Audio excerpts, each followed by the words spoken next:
Jordan, Iain! who signed up to Intergalactic OnlyFans, didn't realise the payment had to be made in their currency, and now has the Men in Black knocking on their door every day demanding payment. Colonel Sanders? No, two guys, one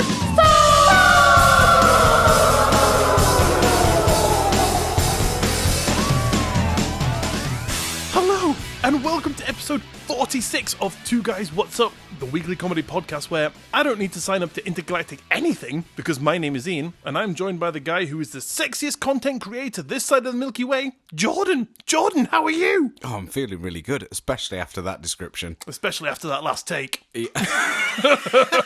Feeling nice and stretched. I am, yeah. If anyone doesn't know what we're talking about, please check TikTok. Anywhere video is available. That is true. I was talking about your last content upload, though, not that video. Yeah, that one, that won't be shared publicly. Yeah, you have to pay for that. Yes, yeah. But it is worth it. Check the Patreon.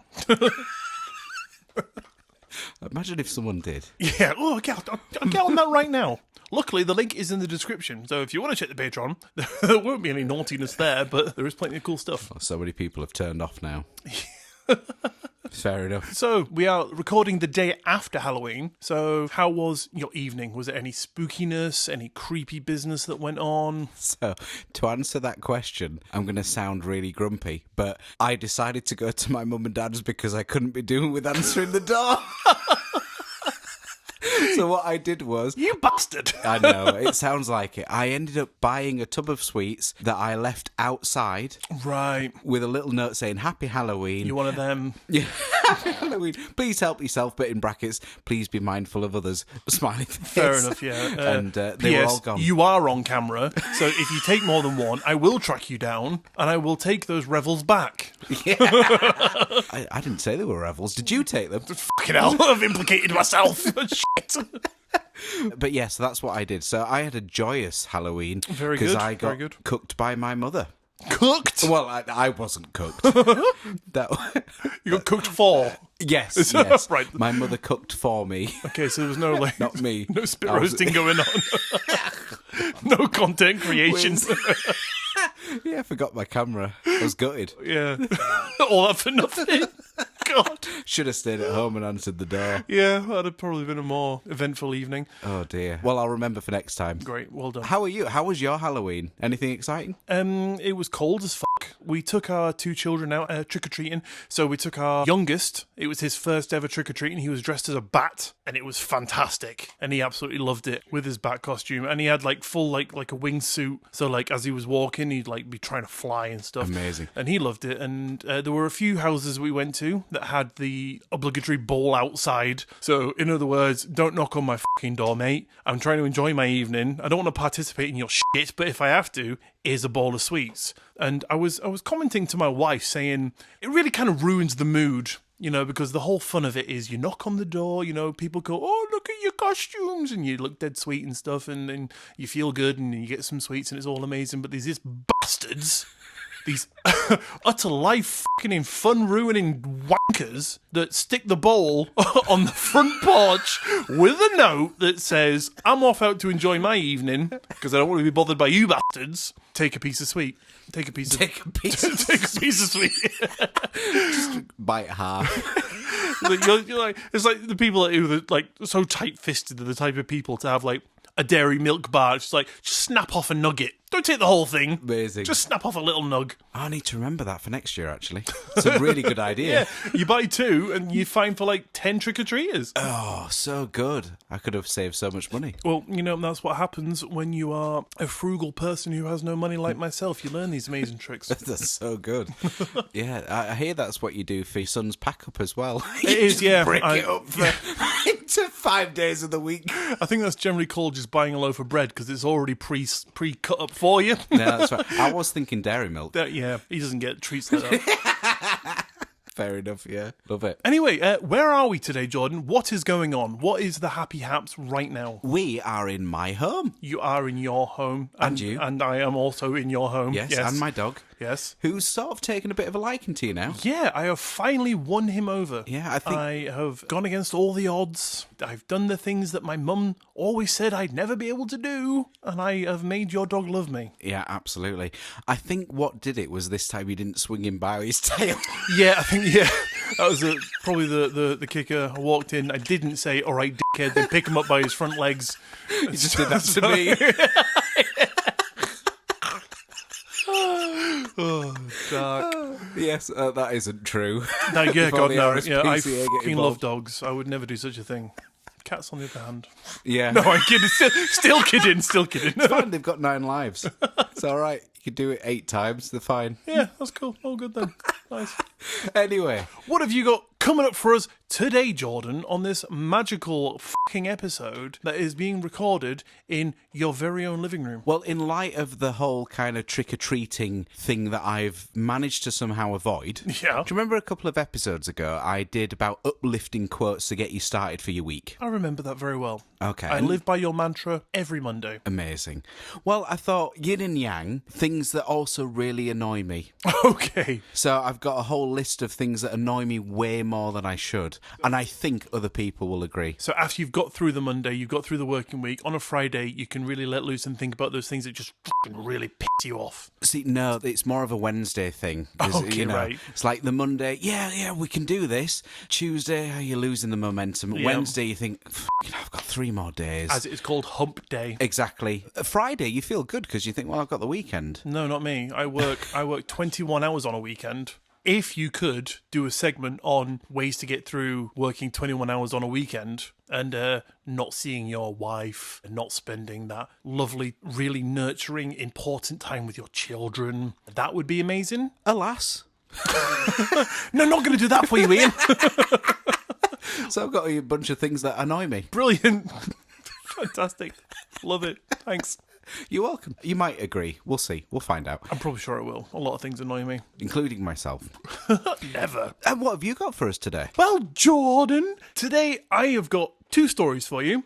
One mental and one that changed the face of alien encounters forever because actual DNA was recovered, documented, and researched. Wow. Surely that is it then, isn't it? That is proof. That is the proof, yeah. Wow, okay. That is the golden nugget right there. Right. I'm intrigued. Yeah. Should we get into it? Yeah, let's just fucking start with a silly one, shall we? Why not? Nice.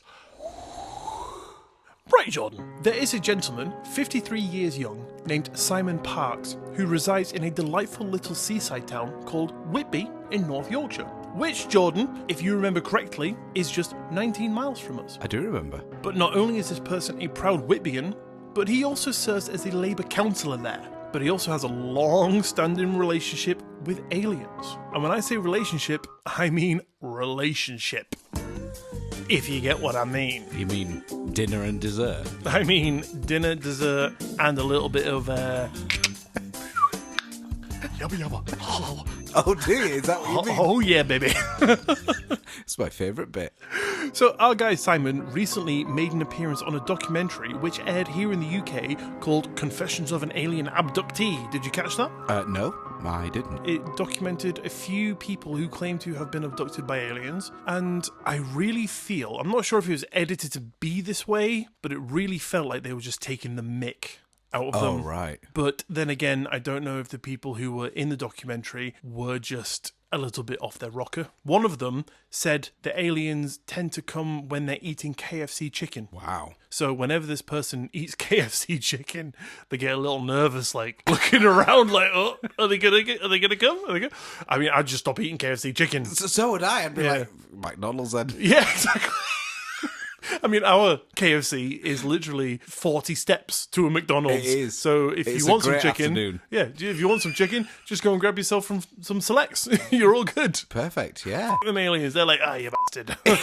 Just hovering and then they piss off. Yeah, they were all set like with the probes and that already to come grab you. But they were like, I've gone to McDonald's. Oh, would you reckon that aliens are really... Oh, it is Colonel Oh, Sanders. God. Yeah.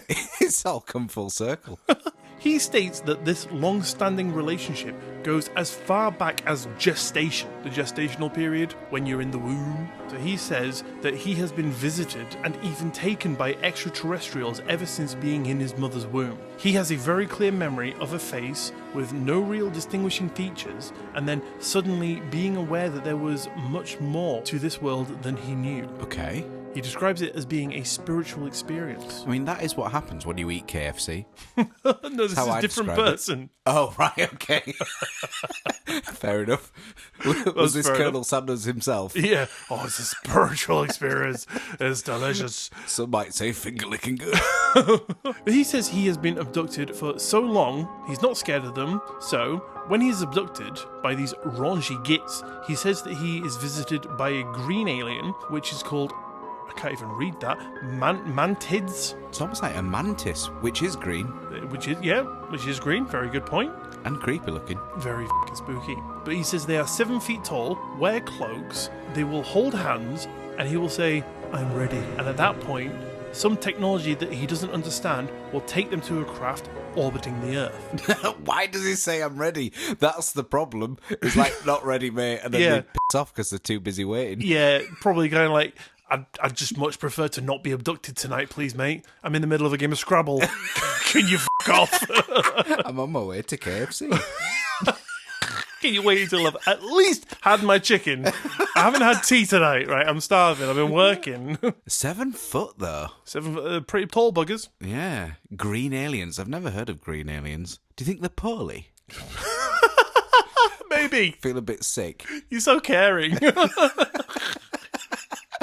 A couple of paracetamol. Yeah, ibuprofen. see, right here. I'm ready for you to get some bed rest, guys.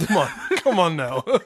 But you are probably wondering, why did I refer to them as raunchy? He shags them. That's right. Parks claims that he has had sex with an alien about 4 times every year, and even though he has 3 human children, in doing the dirty deed, he has fathered a child with an alien that he calls Cat Queen, that the couple have named Zarka. Wow. Yeah. So many questions. I don't have the answers. One thing I've always wondered, right? Why are aliens always just called something stupid that sounds alien-ish? Why is this alien child called Zarka instead of like... You know? Like, why is our language the same, but just sounds a bit odd? I've never thought about it. We have languages on Earth that are so far removed from actual vocalization that they are clicks and pops. That is true, yeah. Like other tribal nations. Yeah, and that is amazing. And that's just here on our Earth. So why would a distant planet have our alphabet, have our... plosive sounds and... Yeah, and sense of words that they just call their kid Florbig or Schmeebor or something like that? Why wouldn't it be something like... Maybe if... Come on, justify it, Jordan. Go on.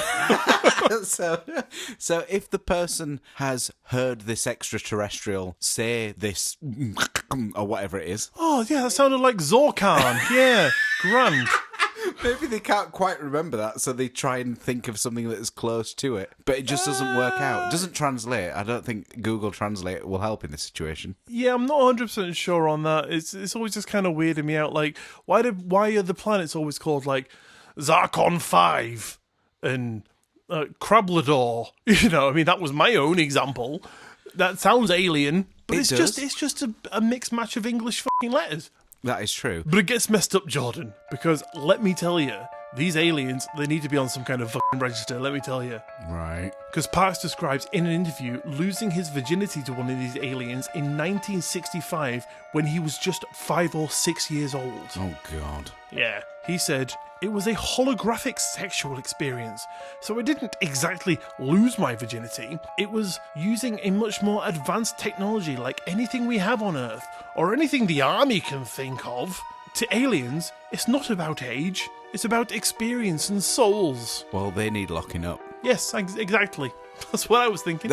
But that one line that he said just makes me completely think that he is absolutely bullshitting. Which line? It's much more advanced than the army has. Right. Because he's just... What's the connection? Like, what's the immediate thing with the army? People think that the military have alien technology. Right, okay. And I think that's the thing that he is connecting that via.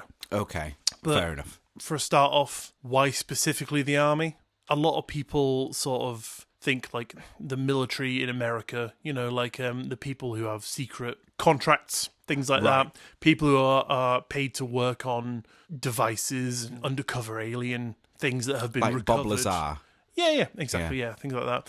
Like Area 51. Yeah. So it's not just the fucking army, it's people who are specifically... High intelligence, top secret. Yeah. It's just like he thinks like everyone in the army just knows about this. Right. It's like he has no knowledge of the actual phenomena itself, you. and he's just like, the army knows about aliens, As if it's not filtered down. Yeah, and it's not like put to the higher-ups and the people who actually know about this sort of thing, who have it and will do it clandestinely. He's just like, well, for the fucking army, aliens and stuff, so yeah, kind of a bit weird. I would be concerned if there was an army of aliens. Wow, what happened to you just then? I'm just thinking, I've got 2 holes. I can half the army in a couple hours, probably. Well practiced. Oh, absolutely. But while he is fine with all this intergalactic cheating, his wife was proper mad after finding out that he'd been off shagging away behind his back, and apparently she was extremely upset. But when she found out about the affair, he is quoted as saying that it caused a few problems, but also justified it by saying, it's not on a human level, so I don't see it as wrong. It's a bit like that guy from the previous episode. Do you remember when I was saying, like, the guy that was cheating? Yeah. And It's he a said, hobby, mate. It's a hobby. It's just like your drawing. That's just the same. When he's saying, it's not a human, so it doesn't count. Can you imagine me, though, if I cheated on my wife and she caught me and I was like, it's not on a marriage level, though, so, I married you, so you're lucky. That means something. She's just getting a bit of dick. You're giving wrong people ideas now. So at the end of the interview, he added that anyone who felt his affiliation to these alien bunny boilers made him unsuitable as a representative should not worry, because he is never taken by the aliens during meetings because they conveniently don't like large gatherings of people or to shag in public. I feel safe now. That just feels like a cop-out. It's like me saying to you, Jordan, I can fly. And you're like, oh, fuck hell, show me. It's like, can't do it in front of you, mate, because I don't like doing it in front of people. Well, not going to believe you then, am I? Yeah. Can you record it? Don't like doing it in front of phones. Yeah, right, fair enough. But it doesn't end there, Jordan. He also claims his real mother is a 9-foot green alien with 8 fingers. 8 fingers? Yeah, man. Do you mean the Cadbury's version? No, she's not you. All right. If it was you, you'd only have fucking 3 fingers. Share them out between the lot of yous. Delicious, though. This nutjob spends hours drawing his extraterrestrial experience as it helps him come to terms with them, and said, the only thing I can remember after that is saying to me, you will never be hurt, you will never be harmed, which is huge red flags. I don't know, I think that sounds quite nice. Yeah, but the alien... Right. Can you imagine being woke up in the middle of the night in your bedroom by anything between 7 to 9 foot, and they're like, don't worry, we're not going to hurt you. We're just going to take you to this alien craft and have sex with you. Sounds lovely. I'll let them know. I'll sign you up. He did, though, bizarrely add, I think I am fairly clear in my heart that I am being monitored very closely, and if there's anything that's seriously about to happen, or does happen, that I am fairly confident in my own mind that they will intervene. They have in the past, which again just sounds like I am confident that if anything happens, they will intervene, because they do. So surely his sentence should have been, I know if anything happens, they will intervene. Oh, I see. Like he's phrased it in a wrong way. Yeah. Okay. Like for the interview, I'm confident if anything ever happens, if it ever does, they might intervene, because that is what they've said they'll do. That is what they have done. Yeah. So I take it at this point you're not really a big believer. No. Okay. Not one bit of this guy. But he finishes by saying he is often also followed by security services, and that he and a female passenger in his car were recently abducted by aliens in Cloughton, near Scarborough, before being returned to their vehicle. Should I say that's a bit close to home? That is very close, mate. I mean, they're fucking here, apparently. They are in my living room. I wondered who that was in the corner. When I say they're fucking here, I literally mean they're here and they're fucking. Oh, wow. People. Okay, yeah. Sign me up. There they are, mate. Go take a slip. A slip? Yeah, just take a number. Thankfully, you didn't say a slip. They are all on show. So, now for the real one, Jordan. The spooky one. The one that has baffled everyone ever in the world for years. So, keep your jokes to yourself, please. This is not a laughing matter. Sorry. So, Peter Curry, an Australian man of Lebanese origin, led an ordinary life until February in 1988. He and his future wife Vivian had their first UFO encounter. This simply involved some peculiar moving lights. However, it was an unsettling experience because in July of that same year, things really ramped up when, while in bed, one evening, he felt something grab his ankles. Tingles shot up his body and he felt paralysed. And then, about 3 or 4 small hooded figures approached him who communicated with him telepathically, telling him the usual business of, as I said before, it's all good pal, we ain't gonna hurt you, and then proceeded to insert a needle into his fucking head, and then he blacked out. Oh dear. Terrible news, isn't it? Yeah, that's not great. But like I said to you before, I think this is the 3rd or 4th time I brought it up, they're like, oh mate, we're not gonna hurt you, don't worry about it pal, come snog my dad, and then they fucking insert a needle into your forehead. There are worse places. Ever the optimist, Jordan. So when he woke up, he found his father and brother in the living room, where he had left them before going to bed, believing only about 10 minutes had passed, but in truth, it was more like over an hour. The next morning, they discovered a puncture mark on Peter's head with dried blood around it, and before this, he had never really even considered aliens, but the memories were all too shocking for him. So later, in 1992, he and Vivian came across a billboard featuring Whitley Strieber's book Communion, which, after reading, he realised the stories within matched his memories and experiences, which prompted Peter to get into contact with the UFO Experience Support Association in Sydney that was set to help others cope with similar experiences. But I just want to bring up that whole Whitley Strieber thing. There's a lot of stories that I have heard that people will see that book perchance in a bookshop, or they'll see it like he did on a billboard, and it'll bring back memories, it'll trigger memories of something. You hate that cover. I fucking hate that cover. Yeah, absolutely. Does nothing to me. I don't understand it. It honestly feels to me like it should be for everyone, like seeing a knife coming towards your face, like you want to block it or move away from it or run away or something like that. What is it about it that... I genuinely don't know what it is. I just look at it and I get chills, my skin crawls, I can't look at it. It's weird though, because as I say, it does zilch to me. Like, I look at it and think, yeah, that's kind of weird. We've never really explored it, but with your fear of zombies, if you were to look at a picture of a zombie, would that have a similar effect? No, I'd be like, oh, that's weird. So, like... Oh, why would you show me that? I've just shown Iain that. And Fucking so hell. does that really get you? It's horrible, mate. I can't. Really? Yeah. Oh, right, I'm not going to show you again. Why would you do it in the first place? You know I hate it. That is true. It's like one of those desensitizing therapies. Fucking horrible, mate. I hate it. How weird. Yeah, it does zilch to me. If I saw zombies or slugs or whatever, yeah, I'd be like, that's pretty awful. But, you know, I could look at it. Yeah, no, I cannot look at that. Weird. So, after being reluctant to tell the next story, finally, in 1998, it was told, and the story is as follows. On July 23rd, 1992, at 7:30 in the morning, Curry was in bed resting after a recent work injury. Suddenly, he bolted up, wide awake, to find 2 humanoid females sitting on his bed, both entirely naked. Wow. Human females? I'll tell you. Oh. These 2 women looked human in nearly every way. They were adults, and they had well-proportioned bodies, which I think is code word for nice eyes. Yeah, I'm sure. Yeah. One looked somewhat Asian, with straight, dark, shoulder-length hair and dark eyes, and the other looked somewhat Scandinavian, with light bluish eyes and long blonde hair that fell halfway down her back. But Curry got the feeling that these women were maybe not exactly human. Their faces were off somehow. Not unattractive, he says, but too chiseled. Very high cheekbones and eyes that were larger than normal. Curry took special notice of the blonde as he felt her face was too long. So he's just being picky now. Just do what you can get, you dickhead. You're not a good looker either. You ain't the pick of the bunch.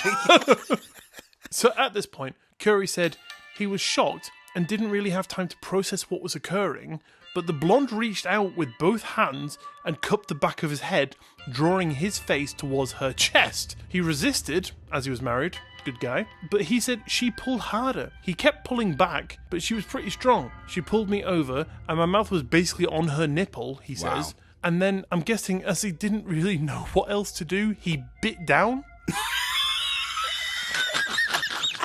Him and his wife didn't really get up to much, did they? It's like when in Rome. Wow. So he said he didn't really know why, but he bit the nip. He said he felt a small piece of her nipple come away in his teeth. Yeah, strangely though, she didn't flinch, but her expression said it all.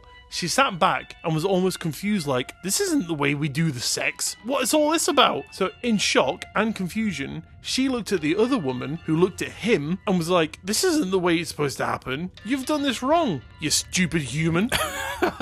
No bleeding, nothing. No. Wow. No reaction, actually. Exactly, yeah. So it's like these alien creatures were like, hang on a minute, this ain't normal. This isn't the way sex is supposed to go down. They were a little bit shocked, and they were just kind of like sat there in silence, like, still naked. I did all this makeup for nothing. I shaved. I put on perfume. Yeah, that's weird. Oddly enough, Curry accidentally swallowed the nipple fragment, and it got caught in his throat, which sent him into a coughing fit. And when he looked back up, the two women had simply vanished. Wow. So he went off to try and clear his throat with a drink of water, which didn't work. And then he noticed he suddenly needed a fucking wee. As you do. As you do. After biting a nipple. Safety. Yeah. You know, after you've had a little bit of the naughty fun, had a little naughty roll around, always safe to have a wee. Stops UTIs. Yes. But when he went to have a wee, he realised that he had a pain in his penis. So, standing in the bathroom, he pulled back his foreskin and wrapped around the old bobby was two blonde strands of hair, tightly wrapped. Tightly wrapped? Yeah. Right. He struggled to get them off. As the pain became more intense, he finally did get them off, and immediately, and very cleverly, stuck them in a small plastic bag for safekeeping. What, Jordan? I just... maybe that's what he does with all his sexual encounters. That one's from the memory bank. Just writes the name on them. Phyllis. Karen. But the strands that he took from his wedge have been fucking DNA tested, pal. Right. And I'm just going to read this verbatim. Or you might say, as you've written, verbarium. No, I'm going to read it as I was auto-corrected. I wrote verbatim, but I will read it because I am an Apple enthusiast. Nice. As I'm going to read this verbarium from Bill Chalker's findings, because I'm not smart enough to even try and reword it, and I will link the full story so you can all have a read of it if you'd like. But he says the blonde hairs were extremely thin and almost clear in colour. It was determined that the hair was not chemically treated, because if it had been, little or no mitochondrial DNA could have been recovered. However, using the PCR or polymerase chain reaction process, good quality DNA was recovered. For comparison, samples were also taken from Peter Curry's hair and that of his wife Vivian. DNA was successfully extracted from Peter's hair, with no visible DNA being recovered from Vivian's hair. After thorough testing of the hair samples, the scientists of the Anomaly Physical Evidence Group arrived at a startling conclusion. The thin blonde hair, which appeared to have come from the light-skinned Caucasian-type woman, could not have come from that of a racial type. Instead, the hair showed 5 distinctive DNA markers and characteristics of a rare subgroup of the Chinese Mongoloid racial type. A detailed survey of mitochondrial DNA, comprising tens of thousands of samples, showed only 4 other people on record with all 5 of the distinctive markers of the blonde hair. All of them were Chinese with black hair. Mitochondrial DNA is passed only from mother to child, and therefore these findings suggest that all 4 of the Chinese subsets share a common female ancestor with the blonde woman. But there is no easy explanation of how this could be. So, impossible, really? Yeah, so it seems like it was impossible. So I think I heard, if I remember correctly, a reasoning for this, and that is the fact that back in the days when we were sort of still milling around Africa, before we'd expanded around the world, there was a group of people who would have been the ancestors of where this hair would have come from. Right. And it is now so rare that it is unbelievably reasonable that it could even exist in a person who is blonde. Right, okay. And also, it doesn't sound like Caucasian either. Exactly. Yeah, so that is the strange factor of it. So, wow. And I mean, this has been tested, and it has been verified that it has come from this lineage. So that is why it is weird, and people often refer to these people as the Nordic aliens. Ah. So these aliens have come from wherever they came from. I don't know where, but that is what is supposedly what was in his bedroom that evening. So what's strange about that is that it wasn't black hair, it was blonde. It was blonde, and it wasn't dyed or bleached. Yeah. And that it can only come from a very, very, very rare subset of humans, wow. which would have had to go through certain hurdles to have even existed in today's day and age. So it's like a mega lottery kind of odds. Yes. So he's a lucky guy. Is he? Shame he didn't cough up that bit of nip. Yeah. Could have That'd have been tested good, that. wouldn't it? Yeah. Interesting, though. How weird. Yeah, super strange. So there you go. You have two beautiful stories of people who have done the dirty with the aliens. So which one was your story? I am the Whitby counsellor. It's me. Beautiful. So can I give you my grievances? Mate, I'd love it if you did. I'm getting far too drunk. Grievance me. Okay, I will. So things that annoy me, and maybe you, more than they should. Nothing annoys me. I'm chill. Aye, well, that wasn't what you were saying when you said your kids were being little buggers tonight. I have an on-air persona and a real-life persona, okay? Your kids are delightful, it's fine. It wasn't both of them. It was the youngest. The youngest. Broke his bed twice in the last 2 days. Don't laugh.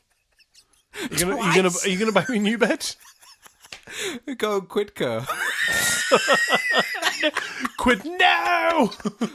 Sorry. Anyway, so I'd like to say I'm generally a pretty positive guy. Yeah. I'll try and look on the bright side as much as I can, but sometimes life will throw shit at you that just pisses you off. Oh, absolutely, mate. So, got a couple of examples for you. Hit me. So the first one is when people invade your personal space or fail to use common courtesy like, excuse me.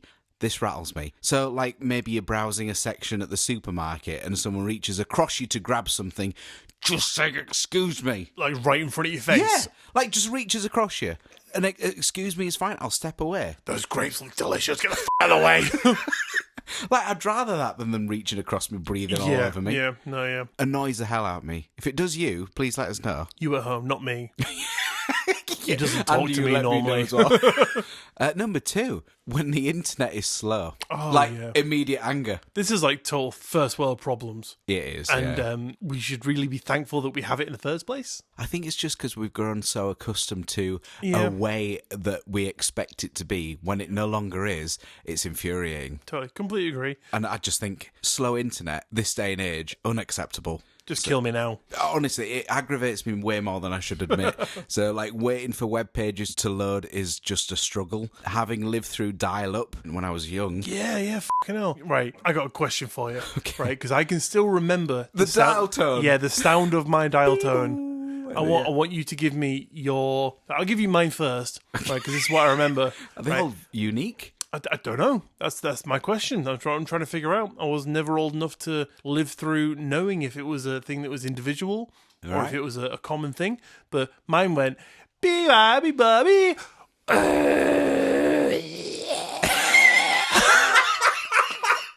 That is how I remember it too. Was it your voice? Yeah, I was paid for it. It was specific though. Like that first bit is like bee bobby bobby. Ooh, like that bit. I always remember. It's when it sort of distorts at the end. Yeah. Was that what it was like for you? Yeah. Oh, right.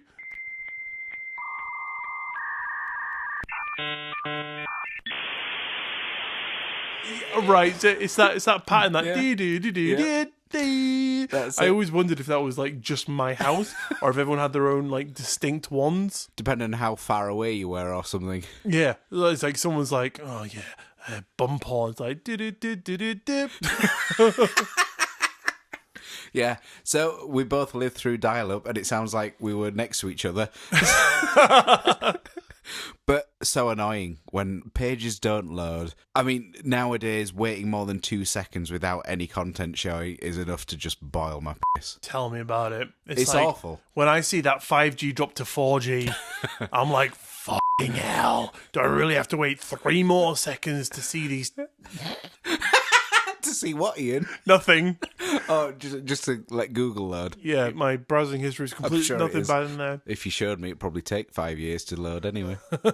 Also, really slow drivers. Go on. I have heard this thing that someone says that anyone that drives faster than you is an idiot, but everyone that drives slower than you is stupid. So okay. it means that you're the person that's driving correctly. Right, you're the one that does the right speed, does the right maneuvers. But if someone in front of you is like going too fast, fucking idiot. Yeah. But if someone in front of you is like the light's green, you dickhead. Why are you going so slow? Why are you going a 40 and a 60? You fucking idiot.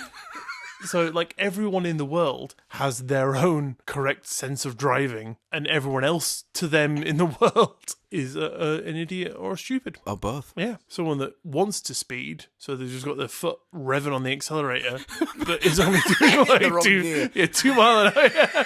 Set off in Got fifth. the clutch down. Fucking fools. Brilliant. Yeah, never heard of that, but that makes total sense. Yeah. So yeah, really slow drivers never used to bother me until I drove. And with a need to drive for my work to visit students at scheduled times, it just bothers me. Unlike those in front of me without a care in the world and clearly nowhere to meaningfully get to, there's simply no excuse to be going 40 miles per hour in a national speed limit. True. One thing that my wife and I constantly debate about is like when I'm at a traffic light, and say I'm like 10 cars back and I see the light turn green and then my foot gets the bite, so I'm fucking ready to go. But then one car goes and then the second car goes. And then me and my wife are often sat at the traffic lights thinking, why aren't we fucking moving? Yeah. We are, we're here. We're ready. 10 cars back. Yeah, we're fucking ready to go. Like our foot, Race is on. we found the bite. Not even, we're just fucking ready to go. But it's like they're going, oh, the lights turned green, so the next thing I have to do is put it in first gear. It's Lou and Andy all over again. Oh, God. There's a reason why he doesn't drive.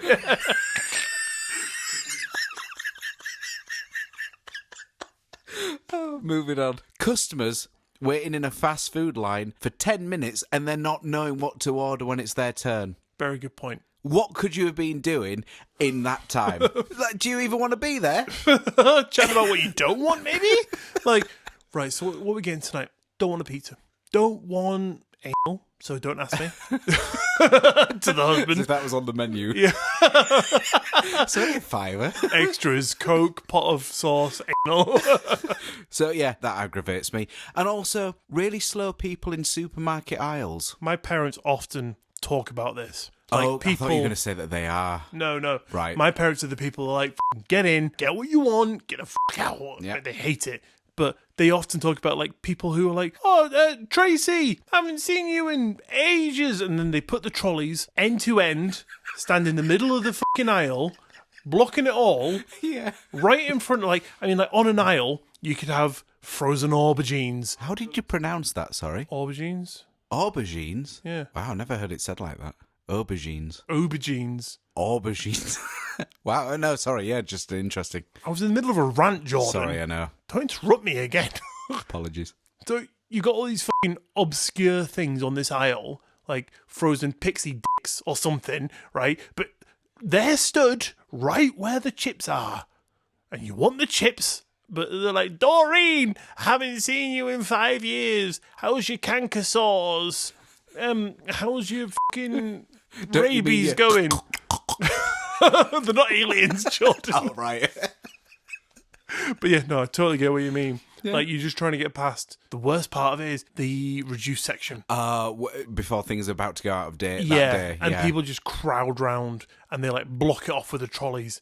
And when you get there, it's like you have to fight your way through. It's like Phyllis is like, I really want that going out to date mince, and she, but she's picking up every single packet, Yeah. putting it to her face like it's like really Brought the important. weighing scales. Yeah, like looking at it all like they're all the same. They all go out of date on the same day. And she's just there with a trolley blocking it. You're just like, go away, fucking Doreen, I'll kill you. Yeah. And then all that's left is just a single baby bell. Yeah, by the time you get there, Yeah.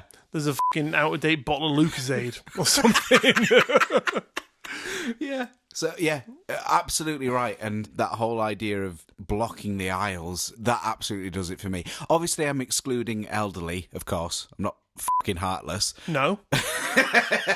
They know what they're doing. But, yeah, those in the middle of the aisles, fixated on boxes or bags and just seeing their friends, seemingly oblivious to the fact that others might also want to purchase those things. Yeah. Another one. Not being able to plug in a USB the first time in anything ever, and then sometimes not even the second time. Even if it's USB-C. Yeah. Yeah, I'm talking about the sort of single-sided USB. Yeah. I think it's called USB-B. USB-B. Or USB-A. USB flat. When you can't get the USB in, and then you turn it round, and it still somehow fucking doesn't go in. Yeah. How does that even happen? How have you missed And then you twice? look at it, and you're like, oh, it's that way, and it goes in first time. Yeah. How has that happened? I wonder how long that would go on for. Like, if you were there, like, trying to plug it in. Like, if you didn't look at it, would it go on forever? Until you were like, yeah. That's the way. I'd be more pissed off, though, if I looked and it still didn't work. Another one, bad manners. Like when you hold the door for someone, but they fail to even thank you in some form, whether it's just verbally or a little head nod. Yeah. Another one, when people smoke directly in front of the exit. How do you mean? So in like a restaurant or something, and they're just outside of the front door. Right. So you have to walk through it, whether you're coming in or exiting the building, through a cloud of smoke, does my tree in. Bonus points for when they just stand there and they don't help someone who's struggling to also open the door. Right. I see what you mean. Yeah. No need. Inconsiderate. I think all of this comes down to being just polite people. Yeah. Another one, people that have no spatial awareness. I'll give you an example. I erupt into a fiery rage when someone simply stands in the middle of an aisle, bit like what you said there, or in the middle of a pavement. Right. And, you're trying to get past them to some degree, but they're just kind of there meandering at their own pace. Mm-hmm. It's fair enough, but move to the side. Yeah. Let someone else pass. There's more than you around, and not having that spatial awareness to be like, I'm in the middle here. I could be in someone's way. I always treat every single walkway like I'm on a motorway. Right, okay, yeah. That's my philosophy. So, like, say I'm walking through town, I will try and stick to one side, and if someone's coming towards me and I need to move out of their way, I look over my shoulder. I do the same, yeah. To see if anyone's coming behind me, of which I'm going to get in their way of. Like you're saying, I always fucking hate it when, like, people just, you're walking beside someone and all of a sudden they'll do, like, a 90-degree turn right in front of you. I'm just like, what are you doing? Like you say, just be considerate. Because the last thing you want to do is, as you say, using your term of changing lanes, as someone's coming towards you in your walking lane, the last thing you want is them, holding a bunch of drinks that you knock into, and then you've got that awkward situation of, I'm really sorry, and feeling obliged to kind of help them. And even worse is when you then have to get on the floor because you hate seeing wasted alcohol and you start sucking it up. Yeah. And they're like, what the fuck are you doing? Have you stopped taking your straws out? No. Oh, okay, fair enough, yeah. Always got a straw on me. You start, putting them together, don't you? Just Yeah. now you don't need to crouch. Best part is when I put, 100 together and, someone, a few feet away from me, I can just, stick it in their drink when they're not even looking. Yeah, they're on the phone. Yeah. They're like, where's this milkshake gone? Milkshake? Wouldn't waste my time, pal. Vodka and Coke, sign me up. Fair enough. Right outside Weatherspoons. And final one is people that take way too long to get to the point. My dad is one of these people. Right. Okay. Sorry, Dad. God. Who will just be like, get to the fucking point. Right. So. Oh, not one that will take too long. No. Right. Okay. So I love an anecdote. So if something's happening, or something has happened, I will love to be like, right. So the other day I went to town. I wanted to do this. This was, and I'll tell the story. My dad, I'll be like, the other day I was walking to town. I walked past this guy and he's like, what's the fucking point? I'm like, okay, right, one second, right. So I went into this shop and I said to the guy, he's like, yeah, but come on, tell me the point. But in my eyes, it's always a lot more boring if I just said to you, fell over the other day. Yeah, what's the context? Yeah. If Idiot. Are you the stupid one? Not you, Dad. I was referring to Iain, who apparently fell over in this story. Yeah, if I'm like, oh, I went out the other day, I decided to wear my Crocs, on a trip to town, walking down the stairs, bumped into someone, fell over. That's funny. Yeah. That's a story. But if My I'm, sides are if splitting. I'm, oh, fuck off. If I'm like, fell over in town the other day, but then the person is going to be like, what, why? Yeah. What happened? What were you doing? Yeah. Why did you wear Crocs? So And it's suddenly not an anecdote. It's sort of like... a complaint. yeah, exactly, yeah. It's exactly, yeah, too true. Love you, Dad. Final thing. I should probably mention this one too, actually, as a little kind of bonus. Go on. This is maybe appropriate to most people, but definitely to me and my mum and dad. Okay. So it's not just my parents were insulting during this episode. Well, even the playing field. It's when I ask them, so which version of Windows have you got installed? And they say, yes. Fucking does my head in. On a maybe slightly more positive note, my dad literally texts me every single time a new iPhone update comes out. So he's ahead of the curve. Fair enough. What, as in like warning you there is one? Yeah, like, oh, iOS 17.9's out. Well, yeah. Love you, Dad. Oh dear. Love you too. I can't wait for your next radio. My fucking son, he fucking spoke about me on his fucking podcast. That bastard. Although he wouldn't tell the story, would he? Just be like, that dickhead. Yeah, you'd want to get to the point. My son's a wanker. Brilliant. So yeah, that's a whole bunch of things that annoy me, and probably you too. Yeah, a lot of those things are very relatable. Yeah. I think the general takeaway is Get to the point. get to the point. Your Most point people is- are dickheads. Brilliant. Oh, fantastic. So does that about bring us round to the end of today's episode, Jordan? I think so. Thank you for tuning in to today's episode of Two Guys What's Up. Don't forget to follow the show wherever you listen so you don't miss another episode, and maybe even tell a friend. Direct your friend to www.jordanlovesalien.com. Show them the amazing content my raunchy co-host makes, and while you're at it, just add in that the guy there taking 15-foot tentacles is the other half of one killer podcast, and maybe even drop a link so they get to listen to the Two Guy What's Up-y goodness. If you'd like to get in touch with us, our Linktree link is in the bio of this episode, where you can click on and be jetted off to every link you will ever need for your Two Guys What's Up extras. Want to subscribe to our Patreon for monthly bonus content? Click the link. Want to share your personal creepy ghost encounter? Click that link. Want to tell Jordan you dream about him every night? Click that link. Link will be worn out. But don't forget, we now have a Patreon where you can find all your Two Guys What's Up extra essentials, including pin badges, a shout out, our gorgeous Two Guys What's Up branded t-shirts, and if you really can't get enough of our fantastic tales and gorgeous voices, well, now you can even get more, because we now release bonus episodes, which come out on the last Friday of every month. There's currently 4 just sitting there, waiting for your ears to just gobble up that audio goodness. And all that is available right now, starting with the bonus episodes for just £3 a month. So if you want to help support the show and get some cool stuff while you do it, head over to patreon.com/2guyswhatsup to check out all the goodies over there. The link will, of course, be down below for your clickety-click-clacks black-and-black pleasure. But if you can't, but you'd still like to help us out, then a 5-star rating and review in the Apple Podcast would go a long way to help us out, and we would be eternally grateful. We would indeed. But on that note, thanks for listening. You have an amazing week, guys, and we will see you next Monday. Bye!